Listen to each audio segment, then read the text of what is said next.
Dawn came slow, thick with the kind of stillness that only shows up before something breaks. Clarabelle stood on the porch with the marshal, scanning the tree line. I hadn't slept. None of us had. Every creak in the floorboards, every gust of wind felt like a warning. The plan was simple. Wait for Morrison to return, let him show his cards, then confront him with the marshal present, evidence, witness, and law in hand. But men like Morrison don't follow scripts. We saw the dust trail before we heard the horses.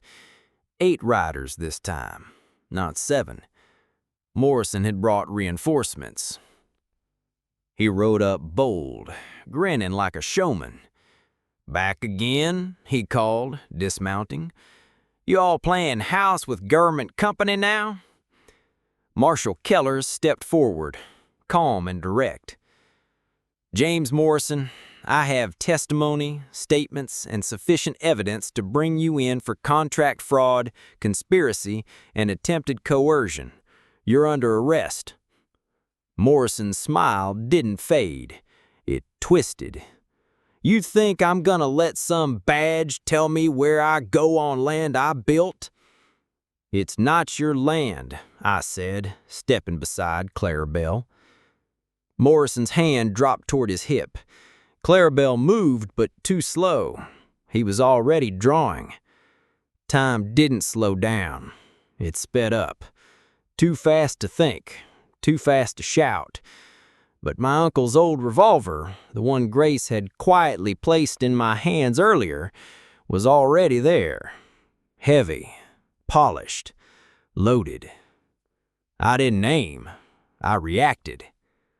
The gunshot split the air, loud and final. Morrison's revolver flew from his hand, knocked clean by the bullet, his wrist twisting violently, and he screamed, dropping to his knees. Before his men could even move, the marshal raised his rifle. "Next move gets you buried." None of them tested him. They froze, caught between loyalty and fear. Morrison was whimpering, clutching his wrist, spitting curses into the dirt. Clarabelle didn't gloat. She just walked up and looked him square in the eye. "You always said I was weak. You were wrong." The marshal cuffed him, reading his rights, while Ruby and Sadie took the rifles from his men. One by one, they surrendered. I stood there, shaking from the adrenaline. My ears rang from the shot, and my hands still gripped the revolver too tight. Clarabelle turned to me. "You all right?" "I think so." "You didn't hesitate."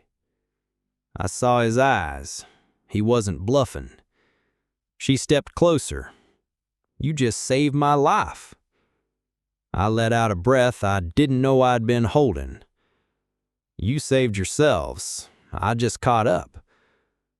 She looked at me like she was seeing me for the first time. Not just the man who arrived with a deed, but someone who'd chosen a side and meant it. The marshal loaded Morrison into a wagon while his men were disarmed and bound for questioning. The legal fight wasn't over, but the danger was. The cabin felt lighter when we stepped back inside. Grace closed the ledger and said, "Well, I guess we won't be needing those contingency plans." Ruby smirked. "Still keeping the shotgun under my bed, though." That night, Clarabelle sat beside me on the front steps. The stars were out, and for the first time since I arrived, the mountain felt like home. "You sure about this?" she asked. "Still time to walk away." I looked out at the trees, the land, the firelight flickering behind us. "I didn't come here looking for this, but I think Jeremiah knew what he was doing when he left me this place." She leaned her shoulder against mine. "Maybe you can handle all 5 of us after all," she whispered. I smiled, still figuring that part out. The colonel met the Lakota chief halfway between the whipping post and the gate. Every man in that compound held his breath. Even Murphy's smirk faltered. Iron Bear. That was the name whispered between the ranks as the old warrior stepped forward, his eyes locked on mine. I saw it then, the same sharp gaze Ayanna carried, the same quiet strength. The colonel tried to mask his unease with military courtesy, but even he seemed thrown off by the timing. "This is an active disciplinary action," he said stiffly, motioning to my bleeding back. Iron Bear didn't respond right away. He looked past him, straight at me. "My daughter speaks of this man with tears in her eyes. She says he stopped the monsters. She says he has honor." That stirred the soldiers. Some shifted uncomfortably. Others looked to Murphy, who now looked like he'd swallowed a fly. "This is army business," the colonel replied, more gently now. "He struck a superior officer. There are rules." Iron Bear nodded, but not in agreement, in understanding. "I know about rules. We have them too," he said, stepping closer. "But my people also know about justice and blood paid in courage." Then, raising a hand, he called out something in Lakota. The two warriors behind him moved forward, opening a leather pouch between them. Inside was a necklace, thick strands of beads, eagle feathers, and what looked like carved antlers. A ceremonial offering, a sign of peace, but also something more. "My daughter dreams of him," Iron Bear said, now just feet from me. "She saw him in a vision before she came here. A man with fire in his eyes and a bird in his hand." I blinked. A bird? He pointed to my fist. I was still clutching the small carved bird Ayanna had given me. Blood had stained its wings. "She carved it for him after he saved her. It was meant to find its way home." I didn't know what to say. My mouth was dry, my knees weak. I could barely stand, but I straightened up as much as the ropes would allow. The colonel looked back at me, then at Iron Bear. "This interruption, this cannot continue," he said, but his voice lacked conviction. "The punishment must be finished." Iron Bear didn't respond right away. He looked past him, straight at me. "I ask, as a father and as a chief, for a pause. Let the man breathe. Let him heal. Let him speak." It wasn't a demand, but it wasn't a request either. It was diplomacy laid bare, and everyone knew it. The colonel hesitated. For the first time in my career, I saw a real conflict in a commanding officer's eyes, not about military code, but about morality. Behind him, Murphy scoffed loud enough for everyone to hear. "Are we letting Indians dictate army justice now?" The colonel shot him a look so cold it could have frozen the sun. "We're listening, Sergeant, that's all." He turned back to Iron Bear. "You have 10 minutes. 10. Then we finish this." Iron Bear nodded once and walked toward me. The two warriors stood watch, hands resting near the blades on their hips, not in threat, but in warning. The ropes were cut. I collapsed to my knees, head swimming. Iron Bear knelt beside me and opened a pouch, dabbing something on the open wounds. It burned like fire, but I didn't flinch. He looked me in the eye. "Your daughter saw something in you. I came to see it myself." I tried to speak, but my throat was sand. "She spoke your name. She said you were like the wind, quiet but unshakable." Then he stood, turned to the soldiers, and said nothing more. But that silence said everything. In 10 minutes, the world had shifted. They let me sit under the shade of a weathered cottonwood near the edge of the compound. My shirt clung to my back in stiff patches where the blood had dried, and every breath made the torn muscles beneath twitch and burn. But I was upright, and that was enough. Iron Bear sat across from me. He'd said nothing more since applying the poultice. The two warriors stood a respectful distance away, eyes sharp, hands still. Then he reached into his vest and pulled out a small pipe, ornately carved and wrapped in red cloth, sacred. My people believe a pipe is not just smoke, it is vow and witness, he said. When two sides share it, they are no longer strangers, they are bound. I didn't move. I know what you did for Ayanna. I know the price you paid, and I know what you lost, so I offer something in return. He lit the pipe slowly. The sweet smell of burning sage drifted between us. My people believe a pipe is not just smoke, he said.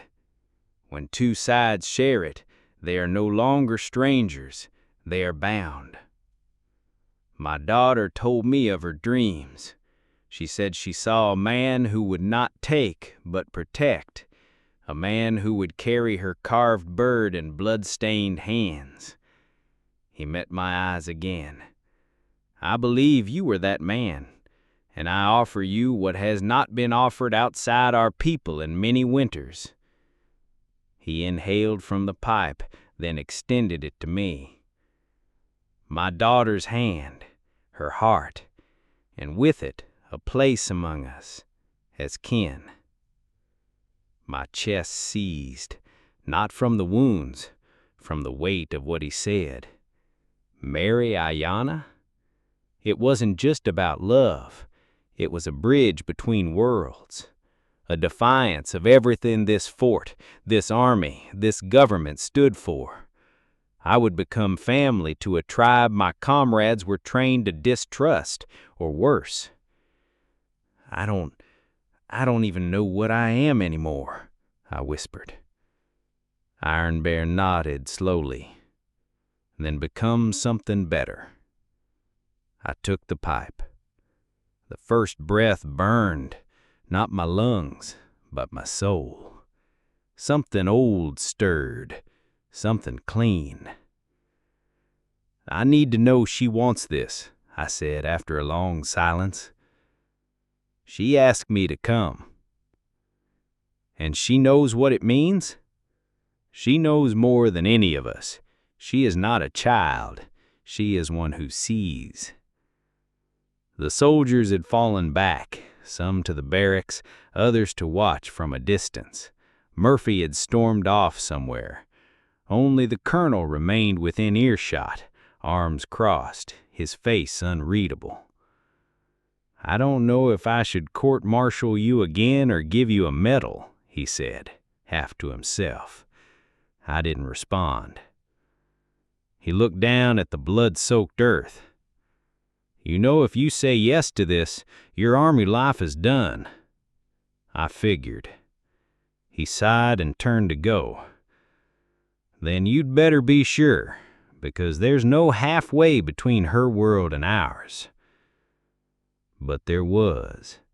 It was a path no one had walked in a long, long time, maybe never. And I was about to walk it barefoot, bleeding, and head held high. The sun bled gold across the sky as the gates opened once more. A hush fell over the compound, not commanded, but natural, like the moment before a prayer. Every man stopped what he was doing. Even the horses stood still in their stalls. Ayanna entered on foot. She wore a deep blue dress trimmed in porcupine quills and dyed beads that shimmered in the fading light. Her long black hair was braided and wrapped with strips of white fur, her face painted in delicate lines of red and yellow, the colors of life and love. Behind her came 4 Lakota women, elders by the look of them, wrapped in shawls and bearing baskets filled with bundles, sage, feathers, cloth, and something else I couldn't yet see. Ayanna walked with her head high. She wasn't just a girl anymore, not to me, not to them, not to anyone watching. She was ceremony in motion. She came straight to me. The men stared, silent, stunned. No one made a move, not even Murphy, who stood stiff near the bunkhouse steps, arms folded like he was holding his breath. The colonel watched from the porch, hat removed, eyes narrowed, face unreadable. Ayanna knelt before me. Her voice was soft but sure. You stopped them. Her English was halting but clear. You saw me, not as enemy, not as animal, as me. I swallowed hard. My mouth was dry again. My back pulsed with every heartbeat, but I didn't care. She reached into her pouch and pulled out something wrapped in buckskin. She unfolded it with trembling fingers. A necklace. Beads strung in red and white, the same shades as my blood-soaked shirt, and in the center, the bird I had given her, recarved and polished, strung to hang just over the heart. "This is my answer," she whispered. The 4 Lakota women began to sing in Lakota, a low, melodic chant that rose and fell like wind over hills. Ayanna stood and placed the necklace over my head. "I am not girl now. I am woman. I choose." The silence from the men was absolute. "Ayanna," I breathed. "I would have done it 1,000 times, even knowing this." I reached up and touched the carved bird. "You saw me when no one else did. You believed when I had nothing left to give." She smiled then, and I swear the entire compound softened. "I choose you," I said. From the porch, Iron Bear stepped forward and raised his hand. "A vow has been spoken," he said.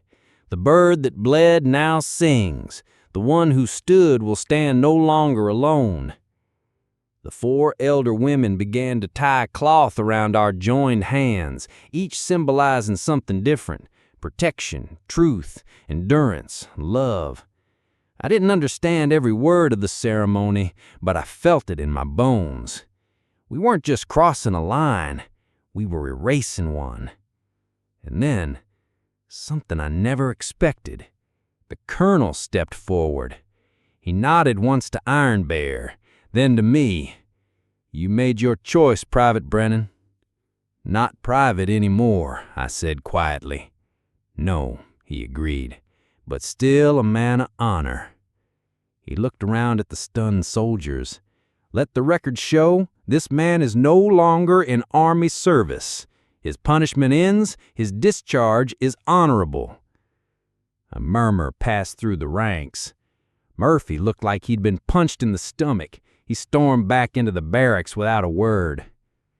Ayanna squeezed my hand. The sun had nearly set now. The fire was lit. The drums began. And in that moment, I realized the Army hadn't just lost a soldier. It had borne witness to a marriage that neither law nor hatred could undo. They called it a marriage, but it felt more like a rebirth. The ceremony took place under the open sky, where no roof could cage the truth of it. The Lakota built a fire at the edge of the fort grounds, beyond the barracks but still within sight. It wasn't a protest, it wasn't a demand, it was simply theirs, and now, somehow, mine. Iron Bear stood between us, holding a ceremonial pipe carved from red stone. Ayanna and I knelt before him, hands still bound by the cloths the elder women had tied. "This is not just the joining of man and woman," Iron Bear spoke, voice rising over the crackle of the flames. "It is the joining of wind and river, of old pain and new hope." Around us, the Lakota sang and drummed. Their voices rose into the dusk like smoke and spirit. The army men stood at a distance, unsure, arms folded, rifles slung but unused. They weren't here as soldiers tonight, just witnesses to something far older than their uniforms. Even the colonel stood nearby, hat in hand. Iron Bear offered the pipe to me first. My hands trembled as I took it, not from fear, but from the sheer weight of being seen, not as a private, not as a defector, but as a man who chose love over law. I took the smoke into my lungs and passed the pipe to Ayanna. She drew with steady hands and locked eyes with me through the curling tendrils. We were bound now. There were no papers signed, no judge's gavel, just the mountain, the moon, and the murmur of drums. Then Iron Bear placed his hands on our shoulders. Your names are joined. Your blood will be one. You are family now. To us, to each other, to all who bear witness. He turned to the Lakota and said something I didn't understand, but the cheer that rose told me enough.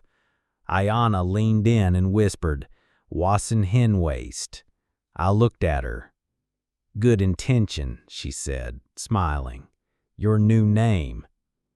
My throat tightened. I tried to say something, but it caught in my chest. She took my hand and pressed it to her stomach. It was the first time she'd told me, the child growing inside her, ours. Emotion hit me like a tidal wave.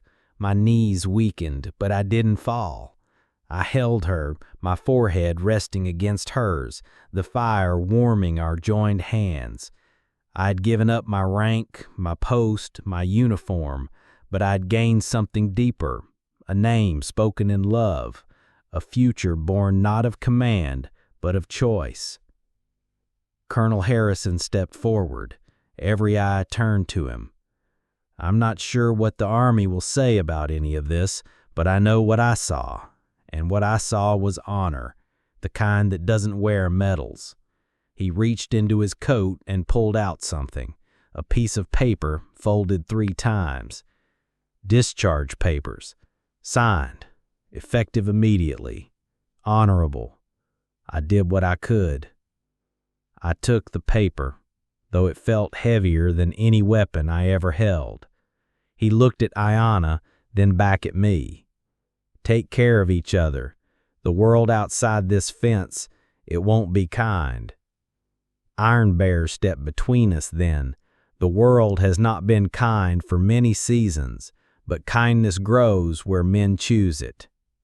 And for the first time, Colonel Harrison extended his hand. I took it. We weren't equals by law. Not in the eyes of the government, not yet. But in that moment, on that dirt, with the moon rising and the fire burning, we were just 2 men who understood that sometimes doing what's right means breaking what's written. That night, I didn't sleep in a bunk or a tent. I slept beside my wife, under the stars, with her head on my chest and her fingers around mine. And for the first time in my life, I felt free. The moon turned full twice before we saw Colonel Harrison again. By then, the leaves had started to change, and Ayanna's belly had grown round with our child. We lived in a small tent just beyond the village edge, surrounded by her people, embraced by rhythms and rituals I was still learning. They called me Wasson Henwaist, good intention, not as a title, but as a truth they saw in me, and I did my best to live up to it. I hunted with the men, learned their ways, sat by fires where stories lived longer than bloodlines. Ayanna translated when needed, but often it wasn't. A shared look, a gesture, sometimes that's all it takes to feel you belong. But peace is fragile out here, like a feather in the wind, beautiful until someone tries to crush it. I was fetching water from the river when I heard the hooves. Colonel Harrison rode in with 2 men in long blue coats. not soldiers, lawyers, or envoys maybe. The kind of men who carry pens like pistols and think paper has more power than blood. Iron Bear greeted them without warmth. He stood tall but didn't offer his hand. I walked up beside him, heart pounding in my chest. Harrison dismounted and came straight to me. "You warned me. What is it?" He looked tired, not just from the road, but from the weight of whatever he was about to say. "The War Department received word of your marriage. Some say it's a violation of code. Others say it's just a man trying to escape consequences. Either way, Washington wants clarity." I narrowed my eyes. "You discharged me, honorably. They're contesting it, saying it was coerced, saying I didn't have authority. They claim you deserted, that the marriage is invalid, that the child doesn't matter." Ayanna stood behind me now, one hand on her belly, the other gripping my arm. "What does that mean?" I asked, my voice barely steady. "It means they might send marshals, or worse, bounty men, to arrest you, to return you to Army custody, try you, strip everything away. That's the polite version." "And the impolite version?" I asked, already knowing. "They make an example of you, hang you maybe, or disappear you out here where no one writes it down." Iron Bear stepped forward, voice like flint on stone. "We will not let him be taken."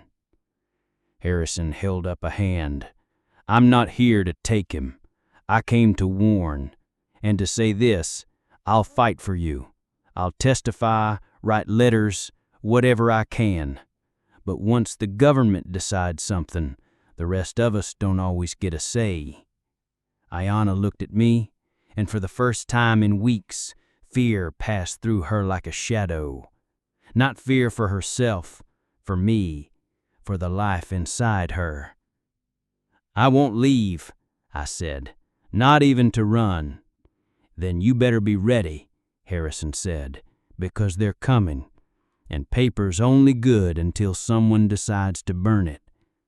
He reached into his coat and pulled out a worn revolver in a holster. He held it out to me. "Just in case you need to remind them you're not alone." I didn't take it.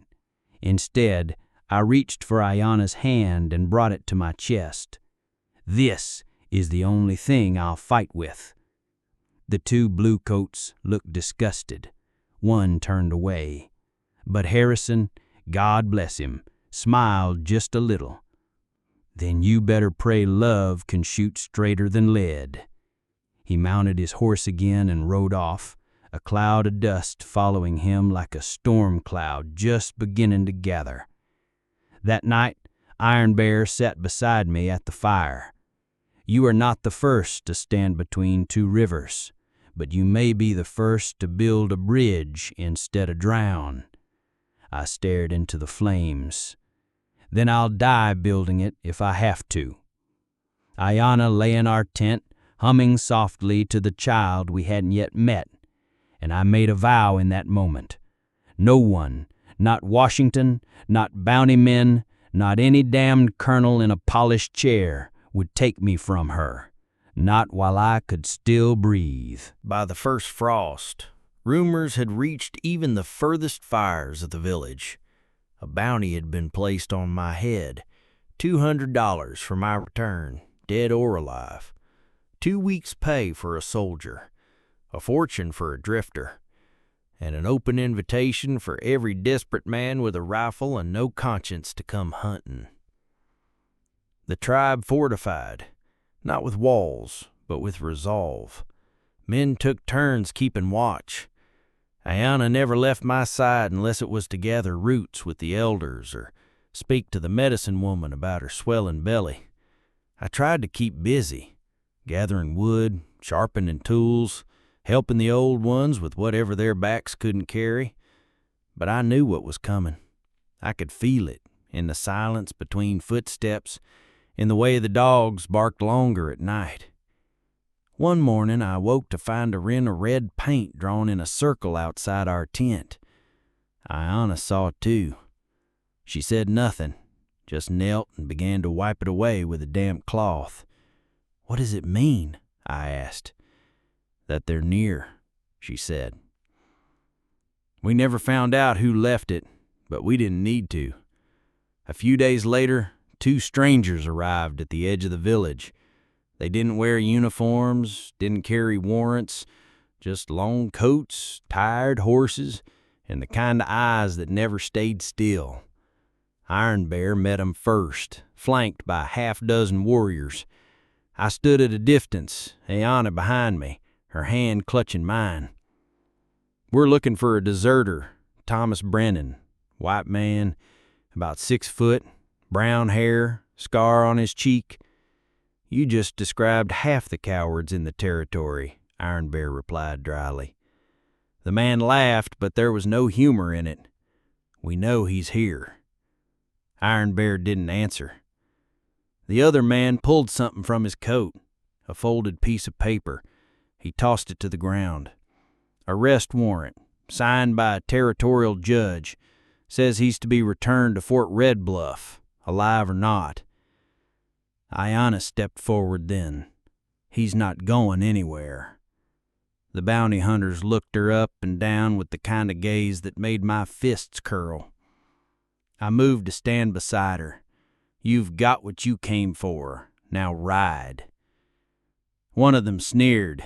"You've made quite a mess at things, Brennan. You think hiding in a village full of savages makes you untouchable?" Iron Bear didn't flinch. "He is not hiding. He is home." The younger of the 2 bounty men shifted in his saddle. "This ain't over. We'll be back with more." They turned and rode off, but the threat hung heavy in the air. That night we held a council. The elders offered to move the village, disappear into the forest until the snow came, let time swallow the danger. But I shook my head. I won't run. Not again. Not ever. Ayanna placed a hand on my chest, her eyes locked to mine. "If we leave, they will chase us. If we stay, they will challenge us. But if we stand, truly stand, we change something." And I knew she was right. Not just for us, but for all of them. The old laws had never protected her people, and the new ones only punished men like me for loving where others saw boundaries. I stood in the firelight, every man, woman, and child watching. "I will not go," I said. "Let 'em come. I am not ashamed. I am not hiding. I married in honor. I live in truth. Let the law try to punish that." A murmur of approval rose. Iron Bear stepped beside me. "Then we make ready." I slept lightly that night, one hand always near the rifle Harrison had left me, the other resting on Ayanna's belly, feeling the small kicks of the life we'd created. The storm would come, of that I had no doubt, but I'd faced worse. And this time, I had something to fight for that was worth everything I had left. Winter came slow and harsh, like an old dog that limps but never stops. The ground hardened, the nights grew long, and still, the men who swore they'd return never did. Maybe they got lost. Maybe they heard about the line of warriors waiting in the tree line. Or maybe they just couldn't bring themselves to kill a man for love. We didn't wait for them. Life moved forward. Ayanna gave birth to our son on the coldest night of the year. The labor lasted nearly a day, and I held her hand through every cry, every breath, every curse in Lakota and English alike. When the baby finally arrived, slick, red, and wailing, I thought my heart might burst. He had her nose, my eyes, and lungs strong enough to scare off bears. We named him Wikasa, which means man. Simple, strong, fitting. That night, the village gathered round our fire. The women sang, the men smoked the pipe, and Iron Bear sat beside me, his weathered hands cradling the boy like he held the sun itself. "You have done more than survive," he said. "You have planted roots." I stared at my son, asleep against Diana's chest, her breath rising slow and steady. I was nothing before her. Just a man in a uniform doing what he was told. Iron Bear nodded. "Now you are a man who listens to his own heart." But even in peace, the weight of the outside world never fully left. Every few weeks, someone would come through the village with news. Bounty hunters spotted in nearby towns, army patrols asking questions. But no one came close. Lakota made sure of that. And I had made peace with what I'd do if they did. One morning, as the snow thawed and the first hint of green broke through the frost, I found Ayana sitting by the river. She held the carved bird in her hands, the same one she'd given me that night in the stables, stained with my blood, carried through every trial, now worn smooth from years of touch. She was showing it to Wakasa, who sat toddling beside her, chubby hands reaching for it. "This started everything," she said, smiling at me. I knelt beside them and wrapped my arms around them both. "That little bird has seen war and peace, blood and birth. It flew between two worlds and found a home." Ayana handed it to our son, who gripped it tight in his fist and laughed. "There's still danger," I said quietly. She nodded. "But there's also life." We sat there a long time, just watching the water move. And I realized the threat of the outside world might never vanish. Laws might still deny us. Names might still be written on wanted posters. But here, in this moment, none of that mattered. Because I had Ayana. Because I had Wakasa. Because I had become more than a soldier. More than a name in a ledger. I had become a man who made a choice and never looked back. The carved bird still hangs in our lodge, just above the place where our son sleeps. It swings with the wind, catching the light, casting shadows across the walls like wings. To some, it's just a toy.